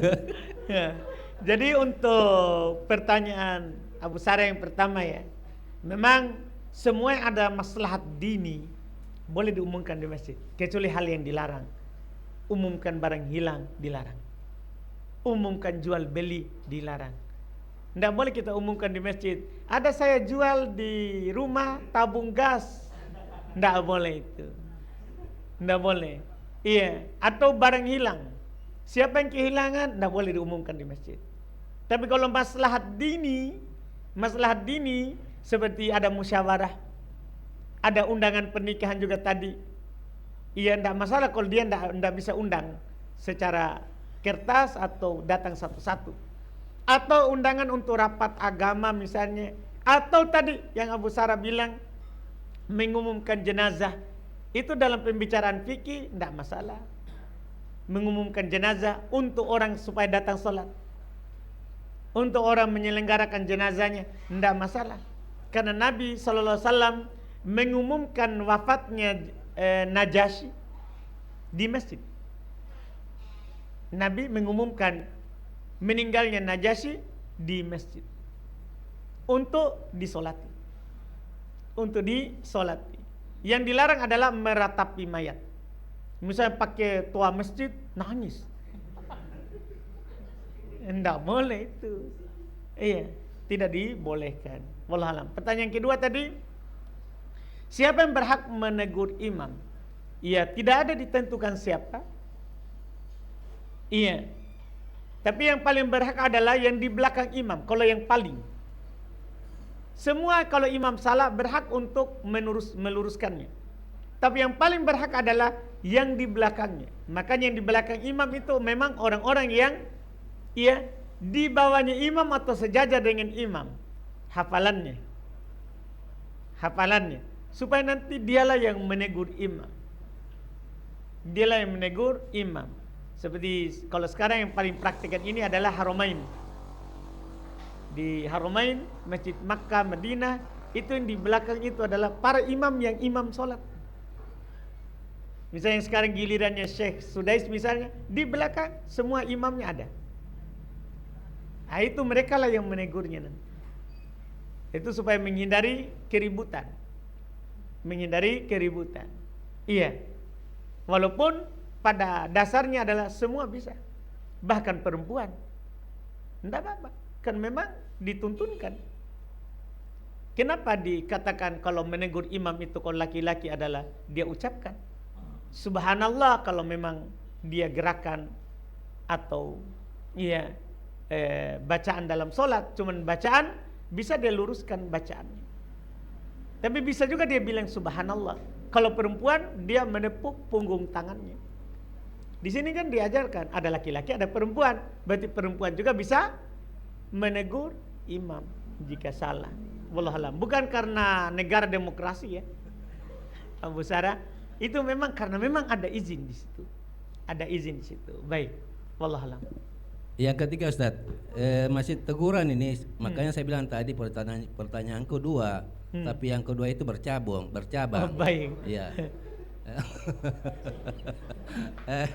Tentang teguran kepada imam, karena mungkin ini makmum sudah jengkel bacaannya imam tidak karuan, dia tegur-tegur tidak juga lurus, sehingga muncul isyarat tidak senangnya dia. Begini Ustaz, gimana itu? Suara mulutnya tapi bukan bahasa, hanya isyarat. Nah, bagaimana itu? Apa sholatnya batal atau tidak batal? Itu bicara atau bukan? Ya? Itu masuk bicara atau bukan? Masuk isyarat ya. Isyarat ya? Iya. Kalau begitu tidak batal. Karena bicara yang membatalkan sholat itu bicara yang ada hurufnya jelas. Yang ada hurufnya jelas. Kalau tidak jelas ada hurufnya, tidak batal. Paling tingginya makruh. Dimakruhkan. Iya. Seharusnya dia kalau sudah tegur imam juga tidak, sudah dia yakin itu, dia biarkan saja. Tidak usah dia sampai jengkel begitu. Iya. Nanti lama-lama berkelahi kita itu. Kayak imam nanti bisa berbalik dan dia bilang lagi sama kan gitu. Iya. Itu masalah kita itu. Iya. Seharusnya ndak usah Pak, diam saja. Kalau si kita sudah benarkan tapi dia belum, ndak bisa, ndak terima atau ndak ingat sama sekali, ndak, biarkan saja. Iya, Allah alam. Bismillah Ustaz, bertanya, ketika kita mendapati imam itu sudah di rakaat terakhir Ustaz, terutama dia sudah di tahiyat, kemudian kita terlambat ini Ustaz, baru masuk, yang lebih afdol misalkan kita ada dengan jamaah lain, itu menunggu untuk membuat jamaah baru atau tetap mengikuti imam Ustaz? Itu yang pertama. Baik, kita tentunya berpatokan pada hadis Nabi. Jadi Nabi bersabda begini, idza ataitumus shalah fatuha bis sakinati wal waqar wa ma adraktum fasallu wa ma fatakum fa'timu. Jika kalian mendatangi salat, datangilah dengan penuh wibawa dan tenang, jangan lari, tetap datang dengan wibawa, tenang, jalan seperti biasa. Wa ma adraktum fasallu, apa yang kalian dapati langsung salat. Dari sini kita tadi, kalau memang kita dapat walaupun itu tahiyat, langsung. Jangan kita buat jamaah baru selama masih bisa dapat imam. Karena Nabi bilang, wa ma adraktum fasallu, apa yang kalian dapat salat. Wa ma fatakum fa'timu, apa yang luput sempurnakan. Jadi jawabannya adalah masuk, ikut. Allah Allah. Yang kedua Ustaz, yang Ustaz, termasuk di Masjidil Haram itu Ustaz, bagaimana fikihnya sebenarnya Ustaz ya? Itu imamnya ada di belakang, sedangkan jamaah itu di sekitaran Ka'bah itu, apakah memang dikhususkan Ustaz? Jazakallahu khair. Baik, itu bukan di belakang sebenarnya, karena iya, kita yang merasa di belakang itu ya. Karena kan memang ada kekhususan orang yang melihat Ka'bah itu harus menghadap ke badan Ka'bah. Makanya berarti imam juga jangan bilang di belakang, bahkan kita bilang makmum di depan. Karena kalau imam di sini menghadap badan Ka'bah ke sini, berarti yang di sana menghadap ke sini. Berarti makmum di depannya. Kan begitu, Pak? Iya, jadi kalau di orang melihat Ka'bah disepakati, wajib badannya dia menghadap ke badannya Ka'bah, sehingga dimaafkan itu. Karena kalau tidak, berarti tidak boleh makmum sebelah sana, tidak boleh melingkar itu masjid, tidak boleh masjidnya melingkar. Yang begitu Pak. Makanya tidak terjadi itu di Madinah. Kalau di Madinah imamnya tetap di depan. Karena kenapa? Karena penduduk Madinah yang wajib baginya adalah badannya menghadap ke arah Ka'bah, bukan ke badan Ka'bah. Seperti kita di Palu ini, kita menghadap ke arahnya, bukan ke badannya. Jadi kalau kita sekarang pakai ini kompas menghadap ke badan, salah, bukan arah. Makanya bagaimanapun panjangnya shaf seperti di Madinah, otomatis kan lebih dari badan itu, lebih dari badan Ka'bah. Panjangnya shaf maka tidak masalah, karena kita bukan menghadap ke badan, tapi menghadap ke mana? Ke arah. Nah, itu di sana. Halo, jadi kita Ustaz. tidak bisa bilang di belakang, di depan sana ya. Karena memang kalau kita bilang begitu, dia pasti depan kita ini. Imam di sini dia hadap sana dari sana, Pak. Karena dia harus hadap badan.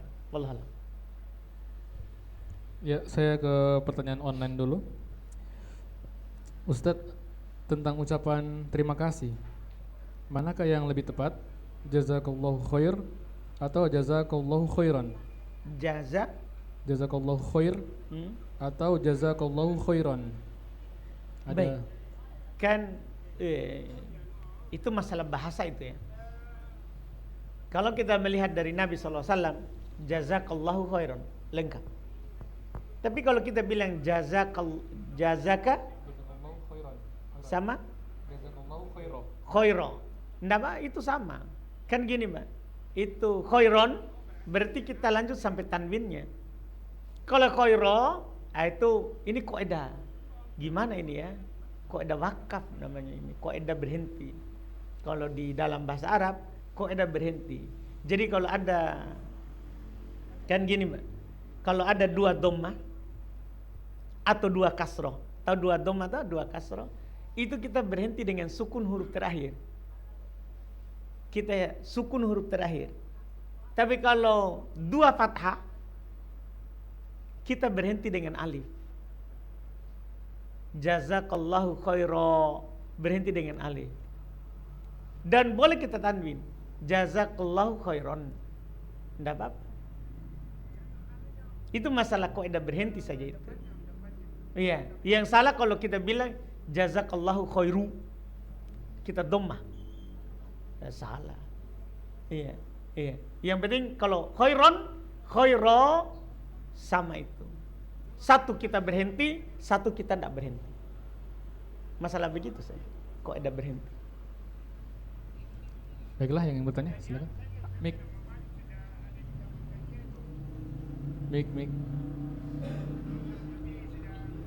Bertanya nih Ustadz. Silakan. Ini tentang sholat subuh.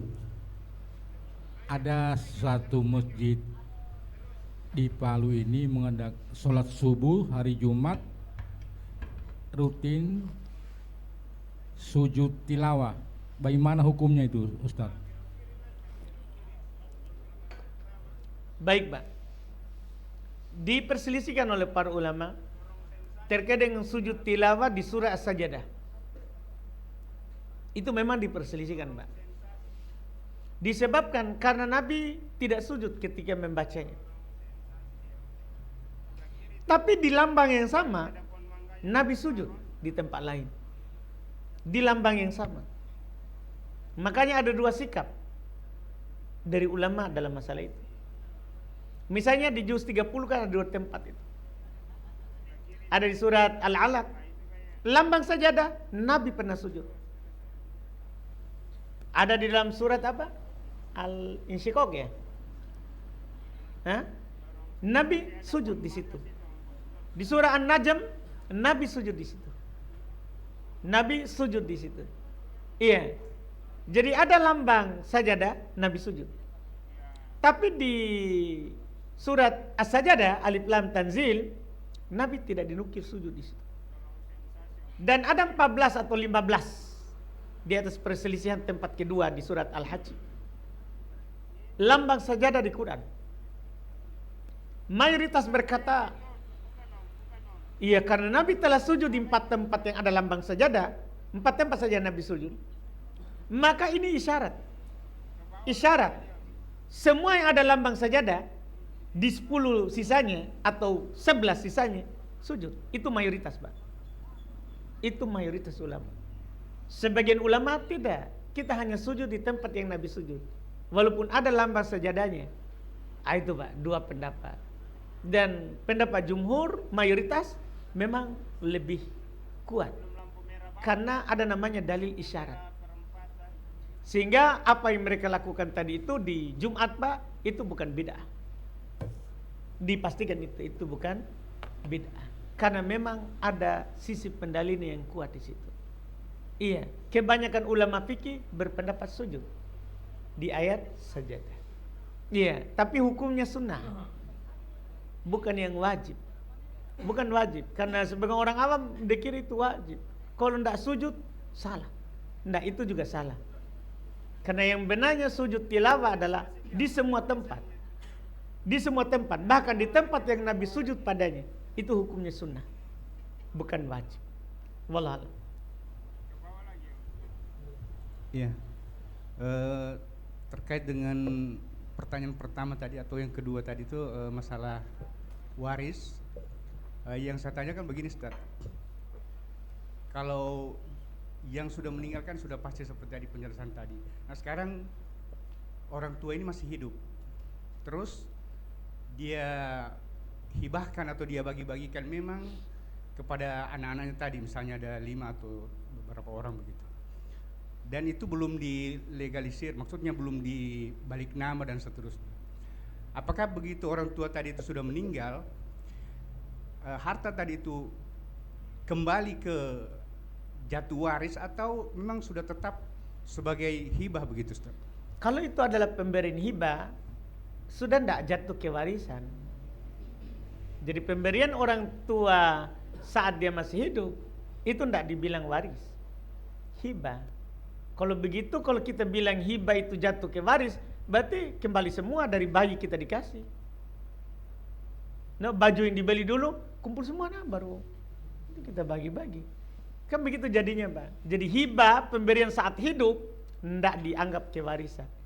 Langsung jadi pemberian yang masih saat hidup. Tidak kembali lagi ke waris. Warisan itu adalah yang ditinggal oleh orang tua saat dia meninggal masih dimilikinya. Masih dimilikinya. Itu yang dibagi dalam warisan. Adapun yang dia sudah bagi saat hidup, sudah lagi bukan warisan.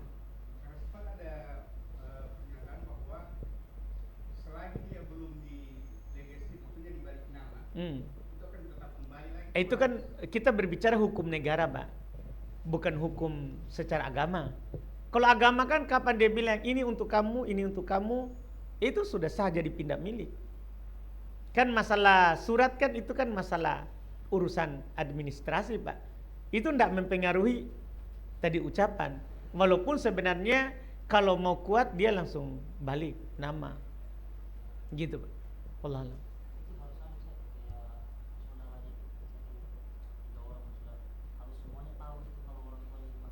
Iya, harus dia tahu kalau dia sudah kasih.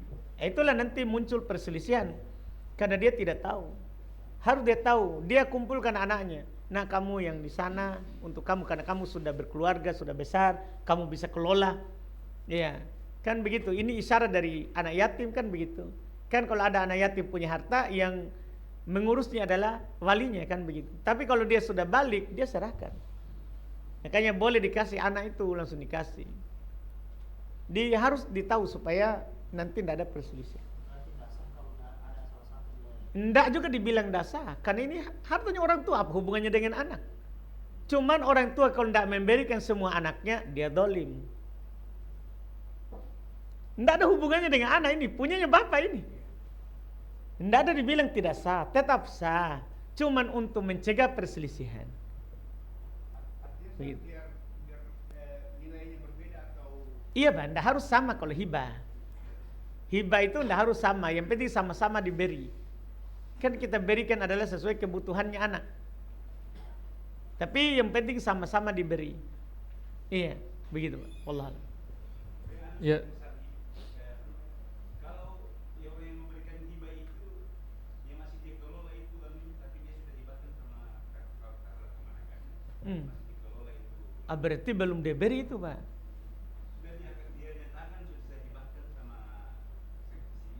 Iya.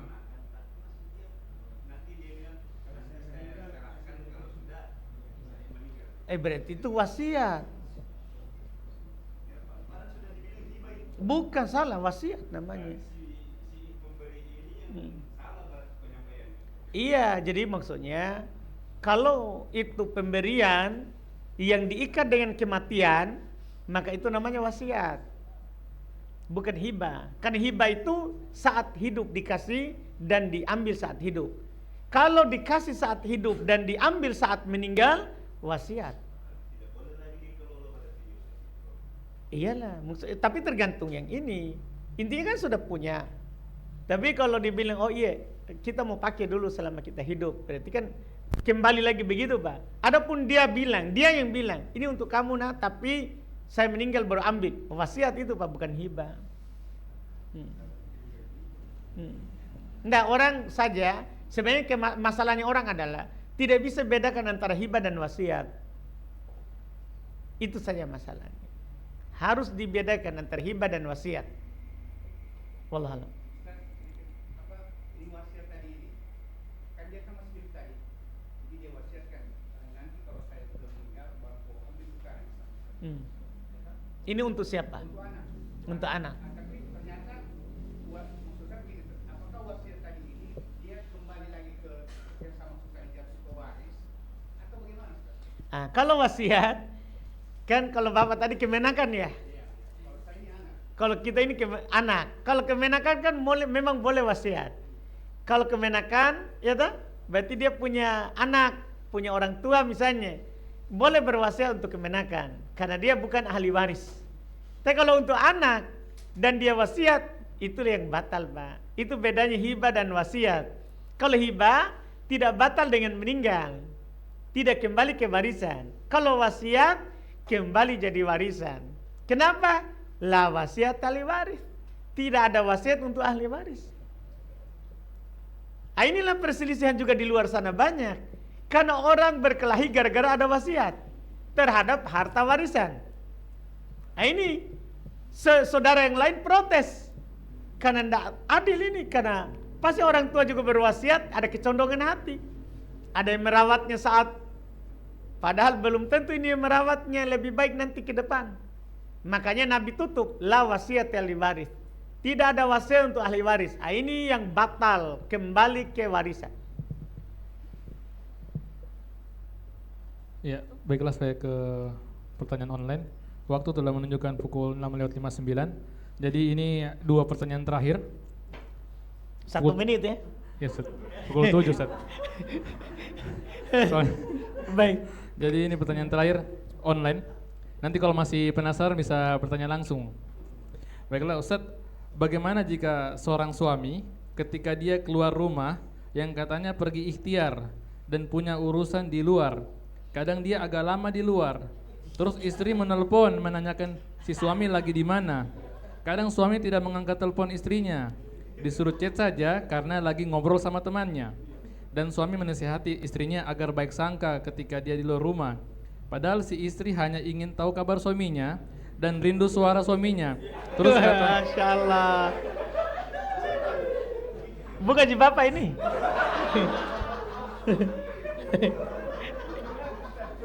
Curhat ya. Terus kata suaminya, tunggu saja pulang. Masya Allah. Iya. Ya? Iya ya. Masya Allah. Ya? Udah cukup ya? Iya. Alhamdulillah panjang ini ya. Yang jelas sebenarnya ya pada intinya seorang suami istri itu kan membangun hubungan ya saling percaya. Iya, dia saling percaya, itu asal. Itu adalah asal. Dia percaya kepada pemimpinnya sebagaimana suami percaya kepada yang dipimpin. Iya. Karena kita kan kalau rumah tangga itu kalau di dunia bisnis seperti tim. Kalau di dunia bisnis. Kalau tim itu namanya kepala harus percaya kepada yang dia kasih amanah di bawah, bahwa dia bisa melakukannya. Nah, sama begitu, kalau dalam agama juga begitu.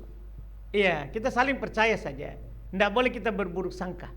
Betul itu. Iya, kecuali ada bukti yang nyata. Nah, didapat, baru. Nah,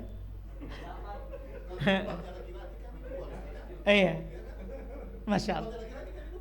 Betul, ya, alhamdulillah. Iya, ini masalah semua laki-laki kayaknya nih.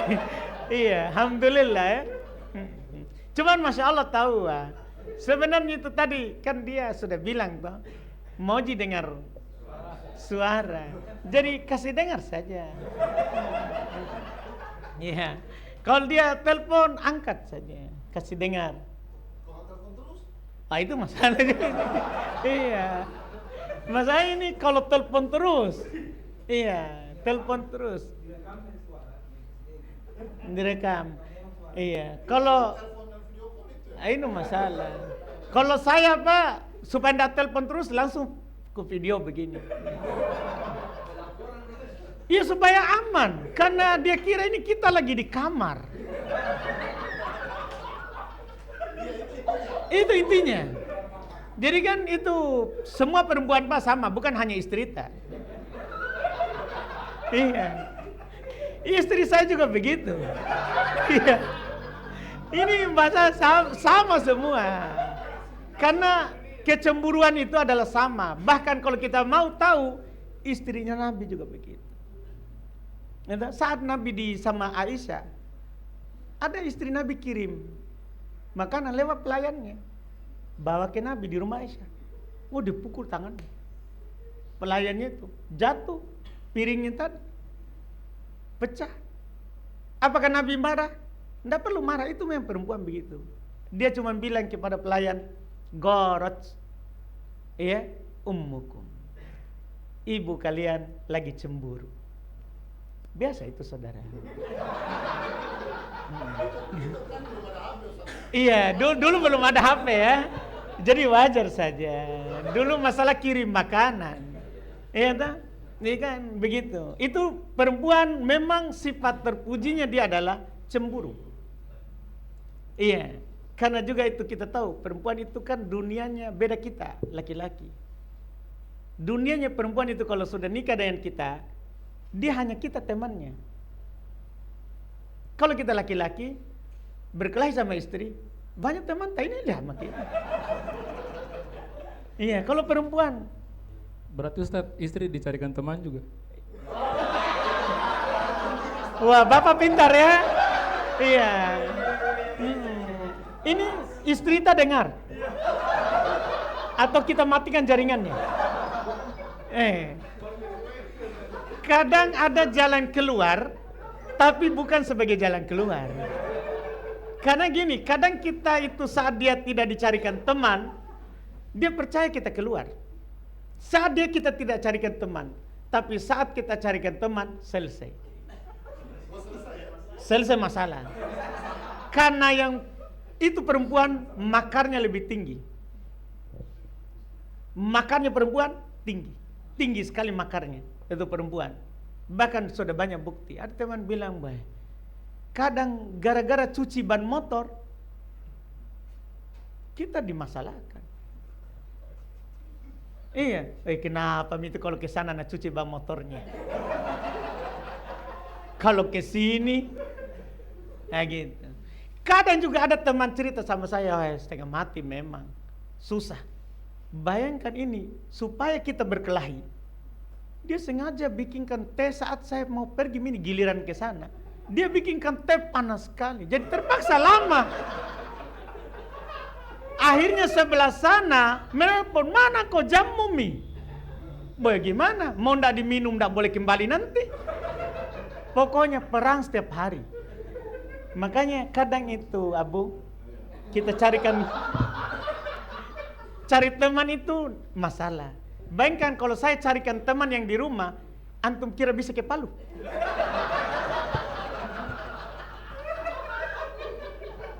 Nggak bisa. Walaupun antum mau undang bagaimana, ayo di backlist antum. Selesai masalah. Nggak boleh ke Palu. Karena ke Palu ini ada teman. Begitu. Iya. Tapi kalau teman laki-laki saya, iya. Kenapa? Mau sama dipanggil sama siapa ke dia di penginapan? Sama Abu Anas, sama. Makanya mereka dikirimi hadiah terus. Iya. Karena saya selalu bilang, sama siapa di penginapan? Sama Abu Anas dan sama Agung. Oh, aman kita, Pak. Aman kita. Kita enggak pernah ditanya-tanya, enggak pernah dibilang video dulu. Iya, karena sudah ditahu. Iya kan perempuan ya begitu memang. Sabar saja. Sama semua masalah itu semua. Iya, alhamdulillah. Iya. Baiklah, kita ke pertanyaan terakhir ini, sudah pukul 7.07. Online set, Afan, ini YouTube. Rumahku masih yang set, yang tadi tentang azan. Rumahku ini banyak masjidnya.